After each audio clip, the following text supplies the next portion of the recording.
हम भारत के जिस शहर के बारे में आपको बताने जा रहे हैं उसे देश के ही नहीं बल्कि दुनिया के सबसे पुराने शहरों में गिना जाता है। कहा जाता है कि ये शहर 2500 साल पुराना है। देश का एक ऐसा शहर जहाँ के लोग माने जाते हैं मैथ्स के सबसे बड़े ज्ञानी, जहाँ कालिदास और चाणक्य से लेकर सिखों के 10वें गुरु गुरु गोविंद सिंह ने लिया था जन्म। यह है देश का सबसे बड़ा वाईफाई जोन। साथ ही यहाँ आपको देखने को मिलेगा दुनिया का सबसे लंबा पुल। यहाँ है एक ऐसा मंदिर जहाँ भगवान शिव ने किया था तांडव। साथ ही इसी शहर में मिलेगा आपको दुनिया का सबसे पुराना विश्वविद्यालय। गांधी जी ने अपना भारत छोड़ो आंदोलन इसी शहर से शुरू किया था। दोस्तों आज हम बात कर रहे हैं बिहार की राजधानी पटना के बारे में। तो चलिए बिना देर के शुरू करते हैं आज के वीडियो। बिहार राज्य की राजधानी शहर है पटना और राजधानी होने के साथ साथ पटना इस राज्य का सबसे ज्यादा आबादी वाला शहर है। इस शहर का टोटल पॉपुलेशन है 25,80,000 के करीब और ये शहर फैला है 136 वर्ग किलोमीटर एरिया में। आबादी के लिहाज से पटना देश का 18वां सबसे बड़ा शहर है। पटना की अगर भाषा की बात करें तो यहाँ आपको एक नहीं बल्कि कई भाषाओं में लोग बात करते नजर आ जाएंगे। आपको बता दें कि बिहार में बहुत सारी भाषाएं और बोलियां बोली जाती हैं। अंगिका,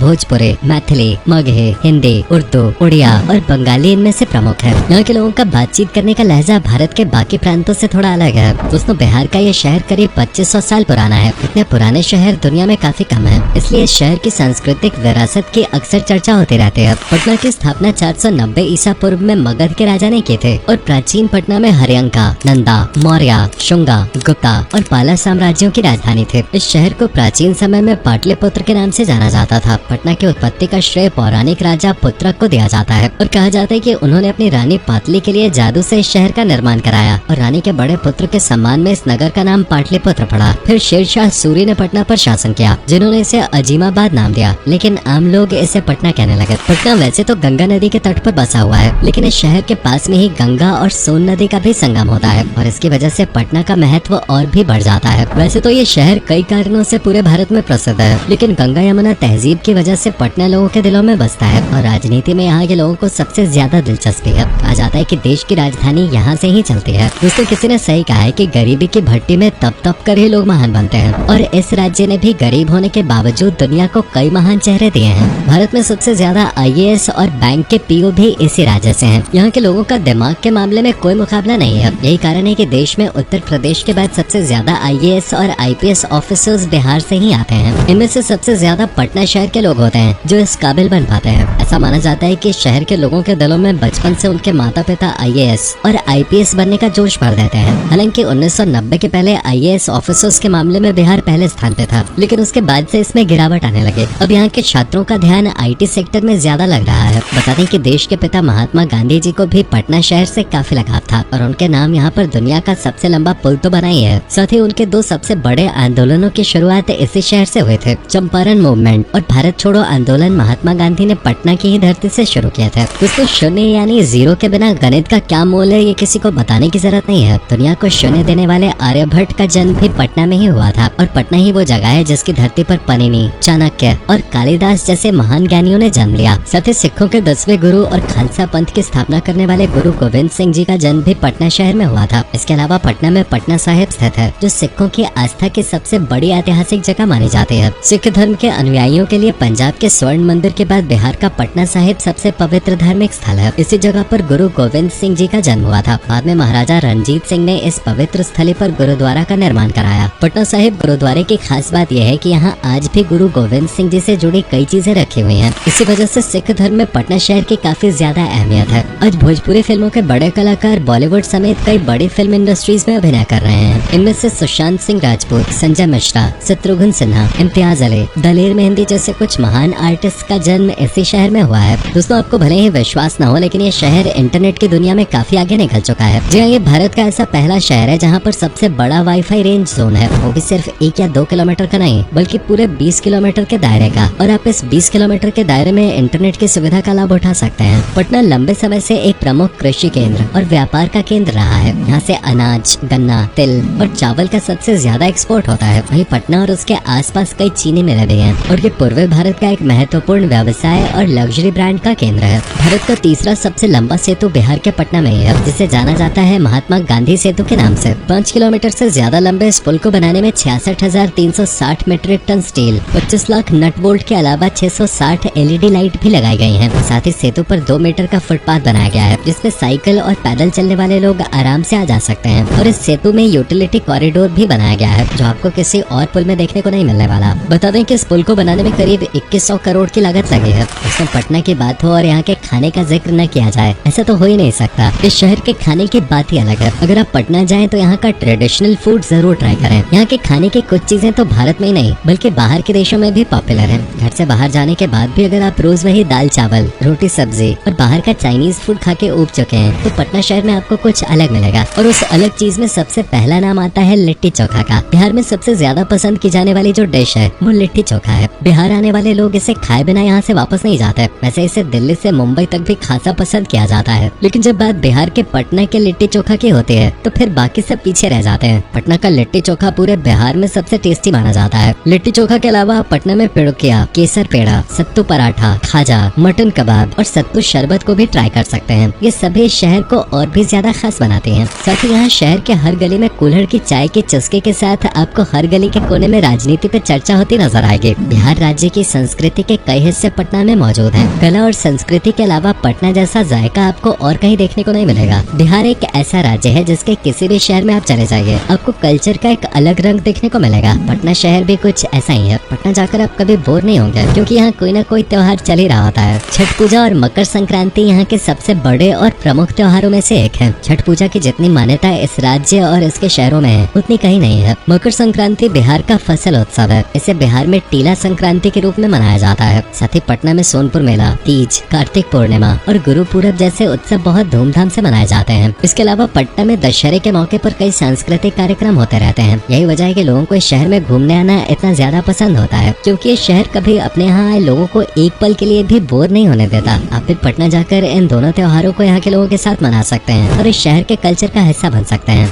चलिए बात करते हैं पटना के उन जगहों के बारे में जहाँ आप घूमने जा सकते हैं। दोस्तों, पटना में ऐसी कई ऐतिहासिक चीजें हैं जिन्हें देखकर आप एक बार के लिए तो हैरान ही रह जाएंगे। पटना का गोलघर इन्हीं जगहों में से एक है। इसे पटना ही नहीं बल्कि पूरे देश में सबसे लोकप्रिय माना जाता है। अगर आपको शहर के शोर से दूर जाकर कुछ समय बिताना है तो पटना का गोलघर आपके लिए सबसे बेस्ट ऑप्शन है। इस जगह का निर्माण 238 साल पहले अंग्रेजों ने कराया था ताकि वो खाने को किसी आपदा के लिए यहाँ स्टोर करके रख सकें। लेकिन आज के समय में ये पटना का टूरिस्ट स्पॉट बन चुका है और पटना घूमने आने वाले लोग ये जगह जरूर देखने आते हैं। आपको बता दें कि 236 साल पुराने गोलघर का निर्माण राजधानी पटना के गांधी मैदान के पास 20 जुलाई 1786 को हुआ था। महज 2.5 साल में ही गोलघर को बनवा दिया गया था। गोलघर का आकार 125 मीटर और ऊंचाई 29 मीटर है। इसकी दीवारें 3.6 मीटर मोटी हैं और इसमें एक साथ 1,40,000 टन अनाज रखा जा सकता है। पटना का छोटी पाटन देवी टेम्पल शहर के सबसे प्रसिद्ध और प्राचीन मंदिरों में से एक है। इस मंदिर को भारत के 51 सिद्ध शक्तिपीठों में से एक माना जाता है। पुराणों के अनुसार देवी सती की दाहिनी जांघ यहाँ गिरी थी। बड़ी पाटन देवी टेम्पल देवी दुर्गा का मंदिर है। ऐसा कहा जाता है कि पटन देवी के नाम पर ही इस शहर का नाम पटना पड़ा। इस मंदिर में दशहरे के दिन एक विशाल मेले का आयोजन किया जाता है। साथ ही दुर्गा पूजा के दिन भी इस मंदिर में 9 दिनों तक पूजा चलती रहती है। देश के दूसरे राज्यों की तरह पटना में भी कई ऐतिहासिक जगह हैं और उनमें से सबसे पहला नाम आता है नालंदा यूनिवर्सिटी का, जो विश्व का सबसे प्राचीन विश्वविद्यालय है और 11वीं सदी में यहाँ तिब्बत, पर्शिया, चाइना और ग्रीस जैसी जगहों से छात्र पढ़ने आते थे। पटना का चिड़ियाघर भी घूमने के लिए एक अच्छी जगह है। यहाँ पर आप कई प्रकार के जानवर तो देख ही सकते हैं। साथ ही इस चिड़ियाघर में एक टॉय ट्रेन भी चलाई जाती है जो बच्चों को काफी पसंद आती है। इस चिड़ियाघर को संजय गांधी बायोलॉजिकल पार्क के नाम से जाना जाता है। पटना और बिहार के बारे में अगर बारीकी से जानना चाहते हैं तो आप पटना म्यूजियम विजिट कर सकते हैं और गंगा नदी के किनारे स्थित गांधी घाट पर अक्सर आसपास के लोग सैर के लिए आते हैं। इसके अलावा आप पटना जाकर बोधगया, राजगीर, बराबर केव्स और रोहतासगढ़ फोर्ट भी देख सकते हैं। चलिए दोस्तों, अब आपको बताते हैं कि आप पटना कैसे पहुंच सकते हैं। आप अपने यहाँ से पटना काफी आसानी से पहुंच सकते हैं। यहाँ जाने के लिए आपके पास बहुत सारे ऑप्शंस हैं जिनसे आप आसानी से पटना पहुंच सकते हैं। शहर एयर, रेल और सड़क तीनों ही सुविधाओं से जुड़ा है। पटना के जयप्रकाश नारायण इंटरनेशनल एयरपोर्ट के लिए भारत के तकरीबन सभी बड़े प्रमुख शहरों से सीधी फ्लाइट आसानी से मिल जाती है। पटना जंक्शन इस शहर का सबसे बड़ा रेलवे स्टेशन है जहाँ तक लगभग हर स्टेट से ट्रेन चलती है। वहीं अगर आप सड़क के जरिए शहर तक पहुँचने की प्लानिंग कर रहे हैं तो आपके लिए नेशनल हाईवे है जो आपको आसानी से यहाँ पहुँचा सकता है।